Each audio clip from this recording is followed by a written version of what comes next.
बिहार के घने जंगलों और कैमूर के पहाड़ियों के बीच एक ऐसा किला मौजूद है जिस तक पहुंचने के लिए दुश्मनों को सिर्फ एक दीवार नहीं बल्कि पहाड़, जंगल, गहरी घाटियाँ और सुरक्षा द्वारों की पूरी श्रृंखला पार करनी पड़ती थी।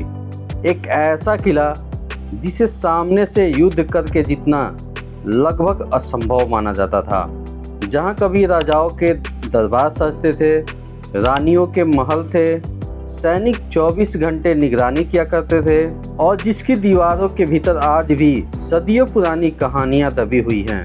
आज हम जा रहे हैं बिहार के सबसे विशाल, सबसे रहस्यमयी और सबसे कम एक्सप्लोर किए गए ऐतिहासिक स्थलों में से एक रोहतासगढ़ किला। लेकिन इस किला तक पहुंचना आज भी किसी एडवेंचर से कम नहीं है। रोहतासगढ़ किला कैसे पहुंचे? अगर आप ट्रेन से आ रहे हैं तो सासाराम रेलवे स्टेशन सबसे प्रमुख और नज़दीकी रेलवे एक्सेस पॉइंट है। डेहरी ऑन भी एक अच्छा विकल्प है, जहां से रोड के माध्यम से रोहतास बाजार पहुंचा जा सकता है। अगर आप फ्लाइट से आ रहे हैं तो पटना, बनारस या गया एयरपोर्ट पर उतर सकते हैं। वहां से कैब, बस या ट्रेन के माध्यम से सासाराम पहुंचना होगा। हमारे रूट में रोहतासगढ़ किला जाने के लिए सबसे पहले पहुंचना था रोहतास बाजार। अभी हम लोग हैं रोहतास बाज़ार में और जा रहे हैं रोहतास किला की ओर। अब यहाँ पे मुख्य रूप से दो रास्ते हैं। एक जो लेफ़्ट साइड का जो रास्ता है, जो नया बन रहा है हमारे पास रोपवे, उधर की ओर जाता है, और ये जो जाएगा सीधा रोहतास किला पे। जैसे ही आप रोहतास बाजार को पार करते हैं, कुछ ही मिनटों में पूरा लैंडस्केप बदलने लग जाता है। चारों तरफ घने जंगल, हरे भरे पहाड़ और घाटियों के बीच से घूमती हुई सड़क। यह रास्ता आपको किसी प्रसिद्ध हिल स्टेशन से कम नहीं लगता। कहीं एक तरफ ऊंची चट्टानें, दूसरी तरफ गहरी घाटी दिखाई देती है। हर कुछ किलोमीटर पे ऐसा कोई ना कोई व्यू मिल जाता है जहां गाड़ी रोककर फोटो और वीडियो लेने का मन करता है।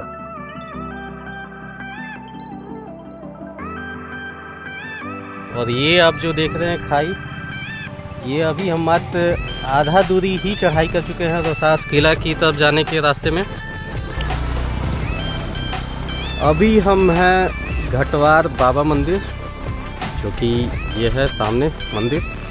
इसी खूबसूरत रास्ते में हमें मिला एक छोटा लेकिन बेहद शांत घटवार बाबा का मंदिर।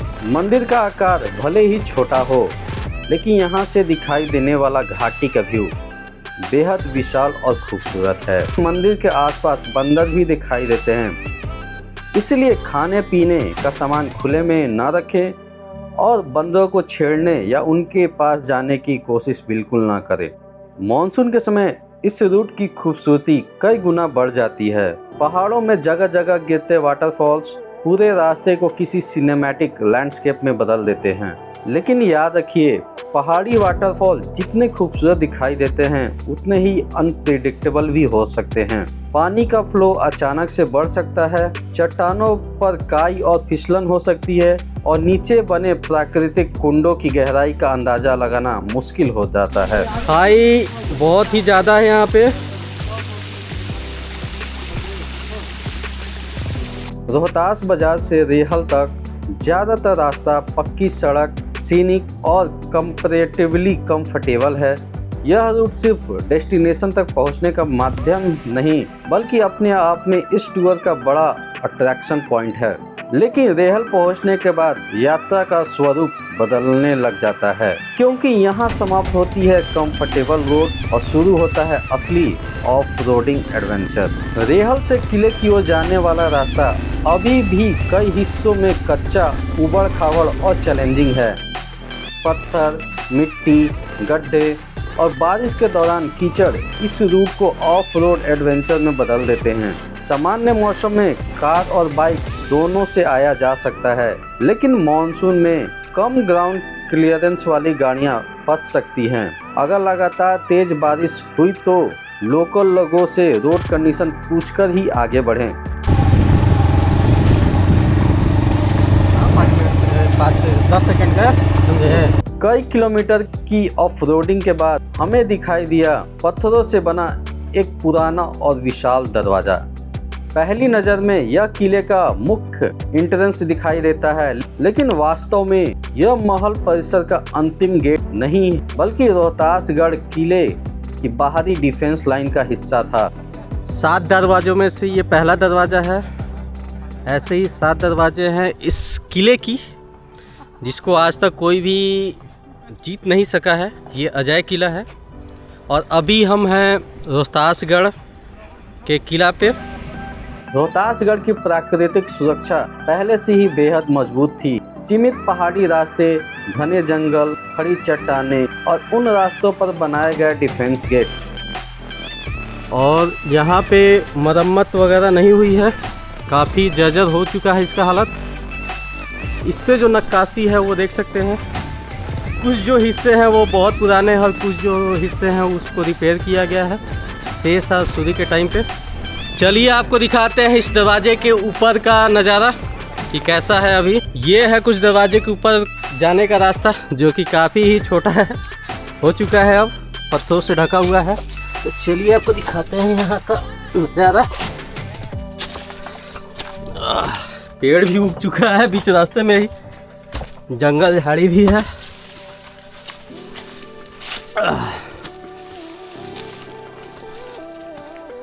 तो ये है कुछ ऊपर का नज़ारा। किले के ऊपर से, दरवाजे के ऊपर से यहाँ से देख सकते हैं हम लोग। तो अभी हम लोग जा रहे हैं एकदम टॉप पे। झाड़ियाँ जो लगी हुई हैं हमें चढ़ने नहीं दे रही, इनको तोड़ देते हैं।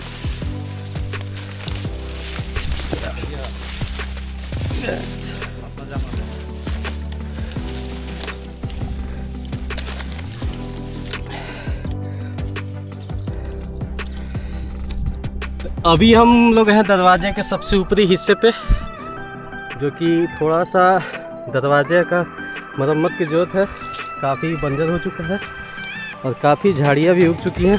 ये कहीं से भी दरवाज़ा नहीं लगता है अब, ये एक जंगल का पार्ट लगता है। ये है मुख्य दरवाज़ा, 1 नंबर गेट। ऐसे ही 7 दरवाज़ा हुआ करते थे रोहतासगढ़ किले की, जिसे आज तक कोई भी शत्रु नहीं विजय कर पाया इसकी संरचना की वजह से। यहाँ पे अंदर गार्ड्स की रहने की व्यवस्था हुआ करती थी। ऊपर से भी चढ़ने का रास्ता है, सीढ़ियाँ हैं। हाँ, ये यहाँ से, ये अगर आप देख पा रहे हो तो ये कोई सीढ़ी नहीं है, यहाँ से निगरानी एक कक्ष है। ये सामने से अगर कोई शत्रु आता तो उसे, जो भी यहाँ गार्ड या निगरानी करता रहते, उसको नज़र नहीं आते, लेकिन यहाँ से ये डायरेक्ट उस पर निशाना लगा सकते थे सीधे। ऐसे ही और भी यहाँ पे हर जगह ही बना हुआ है, कुछ कुछ तो अभी तक टिके हुए हैं।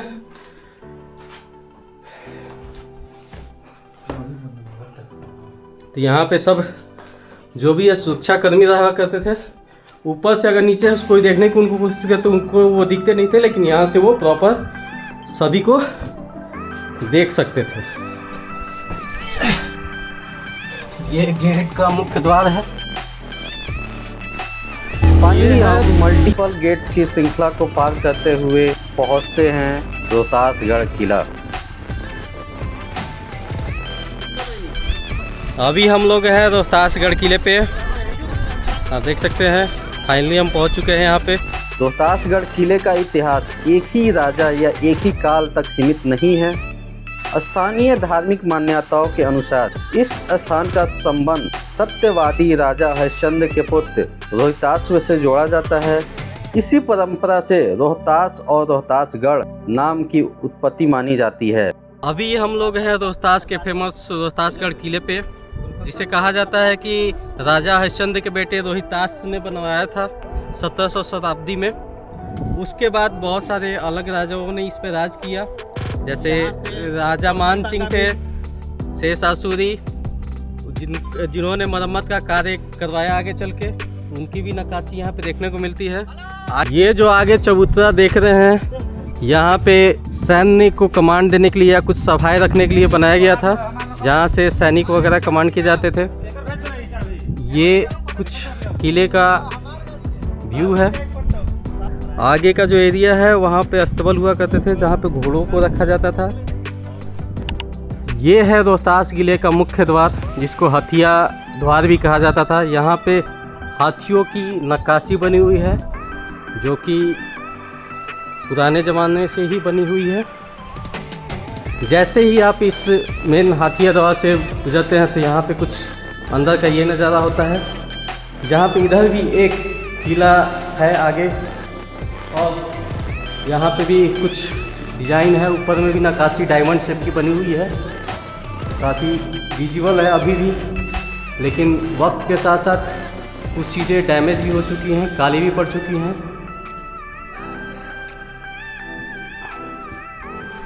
और यहाँ पे कुछ सैनिकों के रहने के लिए व्यवस्था हुआ करता था। जैसा कि आप देख सकते हैं कि किले का एक भाग काफ़ी पुराना है और दूसरा भाग में मरम्मत कराया गया है। ऊपर से ये जो नक्काशी है कुछ हिंदी संस्कृत में और एक उर्दू फारसी वर्क उसमें, तो हमें तो फारसी पढ़ने नहीं आती, लेकिन यहाँ पे मान सिंह का नाम जिक्र मिलता है इन नक्काशियों पे। और ये जो पीछे जो हमारे किला देख रहे हैं वो राजा मान सिंह का किला है, जिसे राजा मान सिंह ने अपने लिए ख़ास तौर पे बनवाया था। और इसके बगल में ही अगर देख सकते हैं तो ये है पूजा घर, और ये है मान सिंह का किला। एक विशाल कोर्टयार्ड, ऊंची दीवारें और अलग अलग काल की आर्किटेक्चरल शैली, कई हिस्सों में दिखाई देने वाले डायमंड शेप के पैटर्न, जाली नुमा ओपनिंग और जियोमेट्रिक डिजाइन्स पूरे पैलेस को बेहद खूबसूरत बनाते हैं। आज यहाँ राजाओं की आवाज़ें नहीं हैं, दरबार की हलचल नहीं है, न ही सैनिकों की कतारें। फिर भी इन खामोश दीवारों को देखकर आसानी से कल्पना की जा सकती है कि कभी यह जगह कितनी भव्य रही होगी। किले का हिस्सा जहाँ राजा मान सिंह रहा करते थे, और ये है किले के पीछे का हिस्सा। महल के खुले और विशाल हिस्सों का उपयोग जनसभा, सैनिकों से मुलाकात और एडमिनिस्ट्रेटिव कार्यों के लिए किया जाता होगा। इनमें से कुछ स्थानों को स्थानीय गाइड दीवान ए आम और दीवाने खास के रूप में पहचानते हैं। दीवाने आम, जहां राजा आम लोगों और अधिकारियों की समस्याएं सुनते होंगे, और दीवाने खास, जहां गुप्त राजनीतिक बैठकें, विशेष अतिथियों से मुलाकात और महत्वपूर्ण निर्णय लिए जाते होंगे। महल का अंदरूनी हिस्सा राज परिवार की महिलाओं के लिए सुरक्षित रखा गया था। इसे रानी महल, चलिए आइए। और अभी जो आप ये महल देख रहे हैं इसे कहा जाता है रानी महल।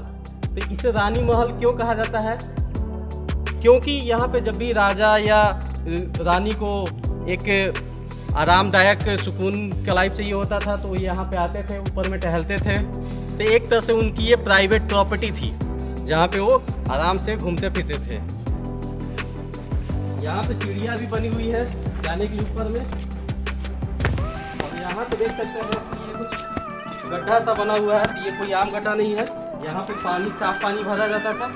इसमें गुलाब के फूल और अन्य फूल भरे जाते थे और एक छिड़का जाता था, ताकि बाहर से जो भी हवा आए तो सुगंधित हवा आए।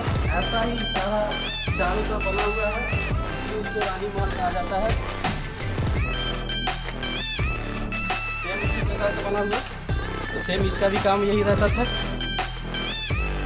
अभी चलते हैं ऊपर में, जहाँ राजा रानी टहला करते थे अपने प्राइवेट समय में। यहाँ पे अगर आप देख सकते हैं तो यहाँ पे कुछ पूजा का समय लगता है, जहाँ वो पूजा पाठ किया करते थे। अब चलते हैं ऊपर रानी महल के और दिखाते हैं आपको रानी महल के ऊपर का नज़ारा।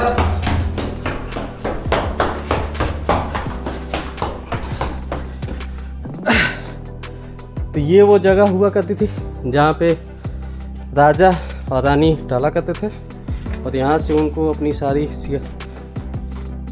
किले का सारा व्यू दिखता रहता था। यहाँ पे बैठने का भी व्यवस्था हुआ करता था।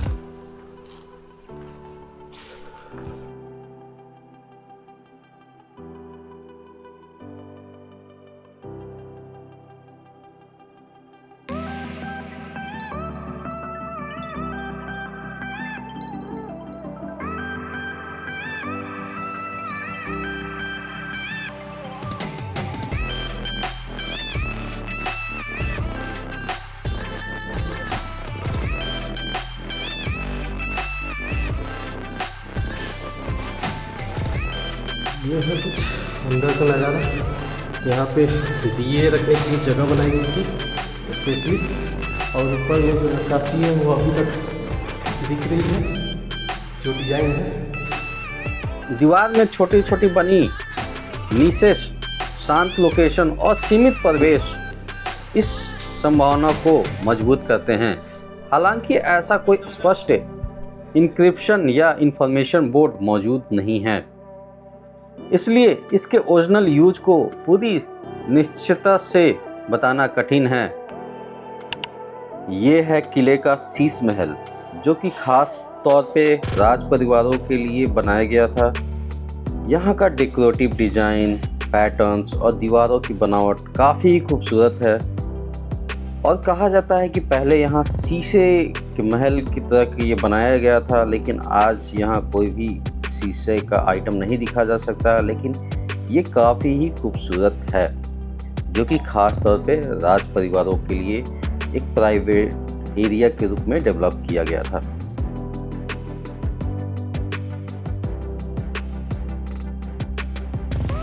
अब ये किला बना 700 शताब्दी पूर्व, तो उस समय लोग कैसे बाथरूम किया करते थे? उस समय भी यहाँ पे अटैच बाथरूम की सुविधा हुआ करती थी, जैसे कि आज हम अपने घरों में यूज करते हैं कि बाथरूम और लैट्रिन दोनों एक साथ हो। तो आपको दिखाते हैं कि कैसे है। तो और ये अंदर जो देख सकते हैं यहाँ पे, ये लैट्रिन का व्यवस्था हुआ करता था। अगर आप देख पा रहे हो तो ये कुछ लैट्रिन का साधन हुआ करता था यहाँ पे। और ये है स्नान गृह, जहाँ पे राजा रानियाँ नहाती थी। यहाँ पे सीढ़ियाँ थी उतरने के लिए, ताकि अच्छे से उतर के नहाया जा सके। महल के कुछ हिस्सों में पत्थरों से बने छोटे छोटे चेम्बर्स, जल निकासी के रास्ते और नीचे की ओर ढलान वाला फ्लोर दिखाई देता है। स्थानीय गाइड इन्हें राजा या रानियों के बाथिंग एरिया तथा बाथरूम सिस्टम से जोड़ते हैं। कल्पना कीजिए, आज से कई सौ वर्ष पहले इस पहाड़ी किले में पानी का स्टोर करना, महल तक पहुंचना और इस्तेमाल के बाद बाहर निकालना कितनी बड़ी इंजीनियरिंग चैलेंज रही होगी। पैलेस प्लानिंग में सिर्फ सुरक्षा और सुंदरता ही नहीं, बल्कि डेली लाइफ की जरूरतों को भी ध्यान रखा गया था। राजा मान सिंह के पैलेस के पश्चिम की ओर स्थित प्राचीन गणेश टेम्पल, ये है रोहतासगढ़ किले का गणेश मंदिर, जो अभी काफ़ी हद तक बर्बाद हो चुका है। इस पर सरकार को ध्यान देना चाहिए और इसको मरम्मत कराना चाहिए। इस मंदिर की ऊंची संरचना, पत्थरों की नक्काशी और राजपूताना शैली से मिलता जुलता आर्किटेक्चर इसे फोर्ट कॉम्प्लेक्स की दूसरी इमारतों से अलग पहचान देता है। यह इस बात का प्रमाण है कि रोहतासगढ़ किला सिर्फ सैन्य और प्रशासनिक केंद्र नहीं था, यह धार्मिक और सांस्कृतिक गतिविधियों का भी महत्वपूर्ण स्थान था।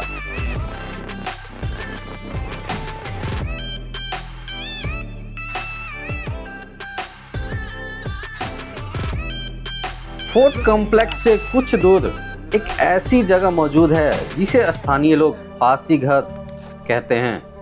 इसके सामने लगभग सीधी और बेहद गहरी खाई दिखाई देती है। ये है रोहतासगढ़ किले का फांसी घर, और यहीं से लोगों को सूली पर चढ़ाया जाता था और ज़्यादा मात्रा में लोगों को नीचे भी फेंक दिया जाता था। यही है वो फांसी घर।